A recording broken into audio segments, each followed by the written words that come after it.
Fala pessoal, Felipe aqui. Na aula de hoje veremos alguns conceitos importantes sobre iconografia e iconologia, medo e terror, que vão nos ajudar a analisar imagens que serão apresentadas ao longo do nosso curso. A definição de iconografia descreve como o estudo descritivo da representação visual de símbolos e imagens, sem levar em conta o valor estético que possam ter. Já a iconologia é o estudo e interpretação de forma ampla do significado dos ícones ou do simbolismo artístico de uma obra ou artista, em diferentes contextos históricos e culturais. Analisando a mesma imagem usando estes diferentes métodos, podemos entender melhor como cada um pode contribuir no segmento do nosso curso. Quando usamos a iconografia, isolamos os elementos presentes na imagem sem dar significados, ou buscar o contexto e tema representado, descrevendo tudo de forma simples e objetiva. Assim, na imagem podemos perceber a presença de um martelo, uma capa vermelha, armadura de batalha, um homem de cabelos longos e loiros e pessoas lutando ao fundo. Mas quando analisamos a mesma imagem através da iconologia, faremos de maneira mais completa, buscando entender o contexto dos elementos e seus respectivos significados dentro da composição. Assim, na imagem, podemos perceber que o martelo é o Mjolnir, que pertence ao deus Thor, deus do trovão, que possui uma capa vermelha e armadura de batalha, nos filmes da Marvel. Outro ponto que devemos levar em conta durante o nosso curso é o entendimento sobre o terror e o medo, definidos aqui como uma perturbação angustiante do espírito devido a um risco real ou imaginário. Através da arte, da língua e da fé, a Igreja cristã construiu durante a Idade Média o medo da morte e das consequências que os atos em vida poderiam causar. Diante desse ambiente, criou-se ao longo do tempo um imaginário coletivo sobre a presença do mal no mundo, representado através de figuras diabólicas em oposição às divinas.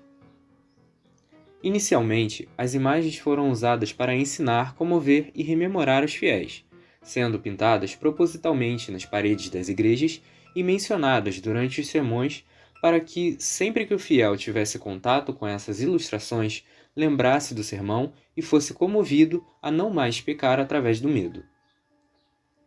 A produção de imagens que representavam figuras grotescas e diabólicas que corrompiam os fiéis levando aos pecados foi largamente produzida ao longo do tempo e fez parte da produção do primeiro artista do nosso curso. O gravador francês Jacques Callot viveu na Europa durante os anos de 1592 e 1635, passando por transições sociais e filosóficas importantes, que iam dos ideais da Idade Média para o Renascimento e depois a Idade Moderna. O artista também fez gravuras voltadas para o medo da morte e das tentações da figura do mal. Durante sua vida, Callot teve uma produção voltada para as temáticas muito comuns ao meio social e coletivo do seu tempo, fazendo sucesso com suas gravuras voltadas para a religião, festejos e costumes, até chegar aos conflitos da Guerra dos 30 Anos. Nesta semana, vamos analisar uma gravura intitulada A Tentação de Santo Antônio, mas antes contarei um pouco da história do santo para vocês. Santo Antônio Abade, ou Santo Antão, foi um jovem que nasceu e viveu no Egito durante o século III d.C.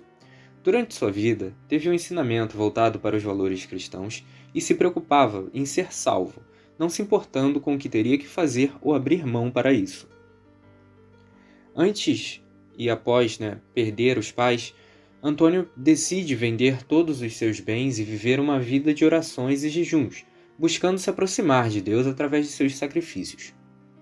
Durante sua vida no deserto, Antão é tentado diversas vezes pelo diabo, que assume diferentes formas, se apresentando como figuras grotescas ou como mulheres atraentes, que buscavam corromper o espírito do homem e levá-lo ao pecado, junto da condenação de seu espírito.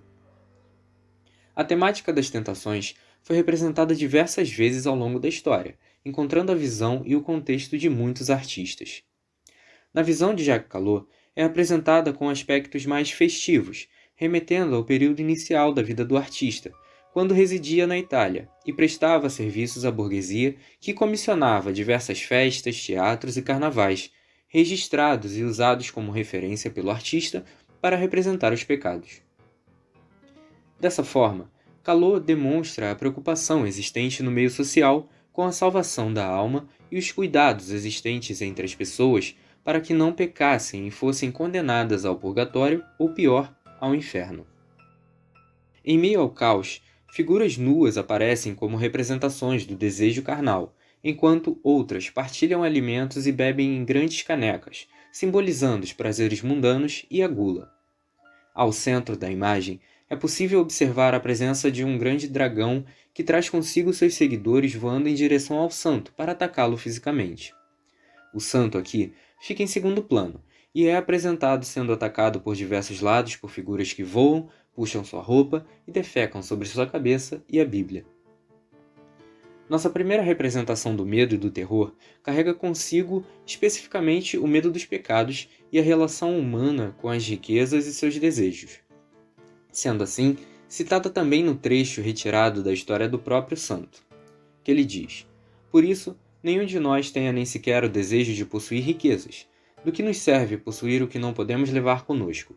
Porque não possuir apenas as coisas que podemos levar conosco, como a prudência, justiça, temperança, fortaleza, entendimento, caridade, amor aos pobres, fé em Cristo, humildade, hospitalidade.